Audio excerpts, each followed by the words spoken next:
지난 주말 G7 정상회의에 윤석열 대통령은 참석하여서 자유와 민주주의 연대의 주요국 정상들과 어깨를 나란히 하면서 국제사회에서 대한민국 위상을 드높였습니다. 무엇보다 어제 윤석열 대통령과 기시다 일본 총리가 히로시마에 있는 한국인 원폭 희생자 위령비를 함께 참배하는 모습은 한일 양국 국민들에게 뭉클한 감동을 주었습니다. 우리 동포가 겪었던 피폭의 아픔, 차별과 회한의 상처를 처음으로 한일 양국 정상이 한마음으로 보듬었다는 것에 의미가 크다고 생각합니다. 한일 양국 정상이 위령비를 참배하기로 했다는 소식이 전해진 직후에 정원술 한국 원폭 피해자 협의회장은 그 소감을 이렇게 밝힌 바 있습니다. 이대로 잊혀지는 줄 생각하고 살았다. 이제야 한의 끝자락이 풀리는 느낌이다.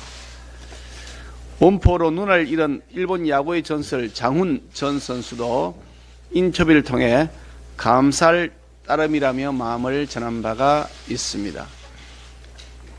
2023년 한일 두 나라는 새로운 역사를 쓰고 있습니다.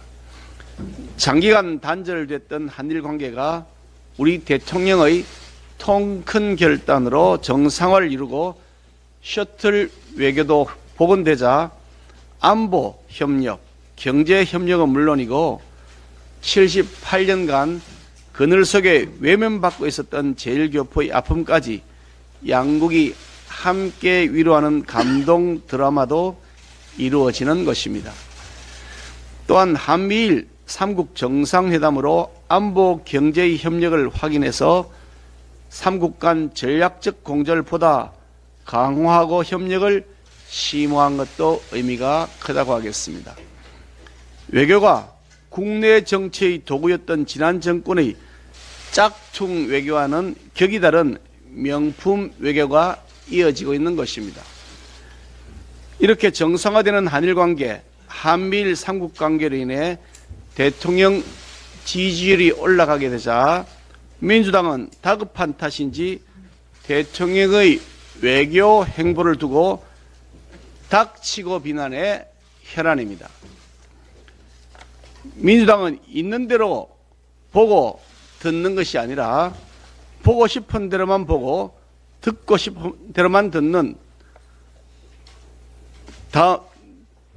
다시 말씀드리겠습니다. 민주당은 있는 대로 보고 듣는 것이 아니라 보고 싶은 대로만 보고 듣고 싶은 대로만 들은 다음에 진실과는 아무 상관없이 믿고 싶은 대로 믿어버리는 사이비 종교 같은 구태를 아직도 습관적으로 반복하고 있습니다. 지난달 일정 조율도 없이 오로지 선전선동을 위해 묻지마 방위를 자행했던 민주당 후쿠시마 시찰단은 극좌 폭력단체 계열로 분류된 중핵파 진료소를 방문해서 국제망신만 당하고 왔습니다. 자당의 망신 방위론 옳고 최고 전문가로 구성된 이번 시찰단은 틀렸다는 것인지 묻고 싶습니다. 2021년 문재인 정권 당시에 정의용 당시 외교부 장관은 국회 대정부 질문에 나와서 이렇게 발언했습니다. 일본이 IAEA 기준에 맞는 절차를 따른다면 굳이 반대하지 않는다.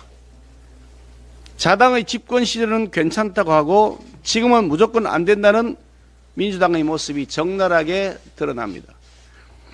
당시와 달라진 것이 없고 오히려 한국의 시찰단까지 더해져서 우리 국민의 건강과 안전을 위한 것이 진일보되고 있는 이 시점에 여전히 민주당이 그때는 맞고 지금은 틀리다는 뻔뻔한 내로남불을 반복하고 있는 것입니다. 검찰청과 재판정을 빈번하게 드나들게 하는 민주당 의원들이 늘어나고 있습니다. 계속되는 폭탄급 리스트에 당 해체 수준의 자성을 해도 모자랄 판에 명분도 없고 당위성도 없는 닥치고 바늘머리만 일삼는 민주당이 참으로 안쓰럽습니다. 우리 국민은 민주당이 보여주었던 깡통 외교, 혼밥 외교를 아직도 똑똑히 기억하고 있다는 사실을 명심하기 바랍니다.